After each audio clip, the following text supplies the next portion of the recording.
Maharashtra today 24 news, सत्य परिस्थितीचा सविस्तर आढावा। चालत्या दुचाकीत स्फोटाच्या घटनास्थळी संशयास्पद वस्तू आढळल्याने खळबळ, तपासाला वेगळी दिशा। ईदच्या दिवशी ईदगाहजवळ घटना घडल्याने घटनेचा तपास निपक्ष करण्याची वंचित आघाडीची मागणी। शहरात शनिवारी रमजान ईदचा उत्साह असतानाच वाजेगाव बंधारा परिसरात एका चालत्या दुचाकीचा अचानक भीषण स्फोट झाल्याची धक्कादायक घटना घडली। या आगीत दुचाकीवरील तरुण 90% भाजल्याने त्याचा जागीच मृत्यू झाला आहे। घटनास्थळी काही संशयास्पद वस्तू आढळून आल्याने तपासासाठी ATS आणि फॉरेन्सिक टीमला पाचारण करण्यात आले असून संपूर्ण जिल्ह्यात खळबळ उडाली आहे। शनिवारी सकाळी ईद निमित्त शहरातील मुख्य ईदगाह मैदानावर हजारो मुस्लिम बांधव नमाजसाठी जमले होते। त्या ठिकाणाहून काही अंतरावरच असलेल्या वाजेगाव बंधारा परिसरात सकाळी 9:30च्या सुमारास एक तरुण दुचाकीवरून जात होता।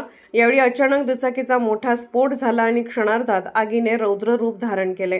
प्रत्यक्षदर्शींनी तातडीने आग विझवण्याचा प्रयत्न केला, मात्र आगीची तीव्रता इतकी भीषण होती की तो तरुण गंभीररित्या होरपळला आणि त्याचा घटनास्थळीच मृत्यू झाला।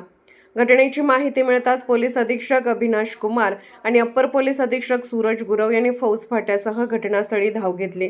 प्राथमिक पाहणीत दुचाकीजवळ काही संशयास्पद वस्तू सापडल्याने प्रकरणाचे गांभीर्य ओळखून तातडीने दहशतवाद विरोधी पथक आणि फॉरेन्सिक तज्ज्ञांना बोलावण्यात आले आहे। पोलीस सध्या तांत्रिक बाबी आणि CCTV फुटेजच्या आधारे सर्वच बाजूंनी तपास करत आहेत। मृताची ओळख पटवण्याचे काम सुरू। दुचाकी पूर्णपणे जळून खाक झाल्याने आणि मृतदेह ओळखण्यापलीकडे भाजला गेल्याने मृताची ओळख पटवण्यात अडचणी येत आहेत। पोलीस सध्या दुचाकीच्या क्रमांकावरून आणि इतर पुराव्यावरून मृताची ओळख पटवण्याचे काम करत आहेत। अफवांवर विश्वास ठेवू नका। वाजेगाव बंधारा परिसरात दुचाकीने पेट घेतल्याने एका तरुणाचा मृत्यू झाला आहे। घटनास्थळी संशयास्पद वस्तू आढळल्याने ATS मार्फत सर्वच बाजूंनी तपास केला जात आहे, तरी नागरिकांनी कोणत्याही सोशल मीडियावरील अफवांवर विश्वास ठेवू नये आणि शहरात शांतता राखावी असे आवाहन अप्पर पोलीस अधीक्षक सूरज गुरव यांनी केले।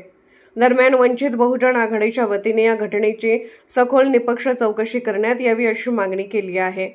महाराष्ट्र टुडे मराठीसाठी ब्युरो रिपोर्ट भीमराव हैबते सोबत किरण सदावर्ते, नांदेड।